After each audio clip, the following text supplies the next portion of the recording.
হযরত মুসা আলাইহিস সালামকে ফিরআউন জাদুকর বলতো তুমি জাদু জানো। একদিন ফিরআউনের জাদুকরদের তার দরবারে ডাকলো, বলল তোমরা তোমাদের জাদু দেখাও। ওই জাদুকরেরা যখনই তাদের হাতের লাঠি জমিনে ফেললো, সাথে সাথে লাঠিতে পরিবর্তন হয়ে সাপ হয়ে গেল এবং লাঠিগুলো সাথে সাথে মাটিতে পড়ে সাপ হয়ে যায়। আল্লাহ হযরত মুসা নবীকে বললেন, হে মুসা, তুমি তোমার হাতের লাঠি মাটিতে ফেলো। আর যখনই মুসা নবী তার হাতের লাঠি মাটিতে ফেললেন, তখনই এক ভয়ানক বড় সাপ হয়ে গেল। মুসা নবীর সাপ এক অন্য জাদুকরের সাপ একেবারে সবাইকে শেষ করে ফেলল।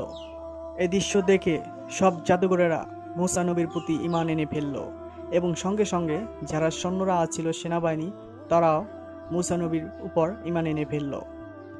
তাদের সাপ তো ছিল জাদুর সাপ এবং মুসা নবীর হাতের যে সাপ, সেটা আল্লাহর অলৌকিক একটা ঘটনা হয়েছিল সেখানে।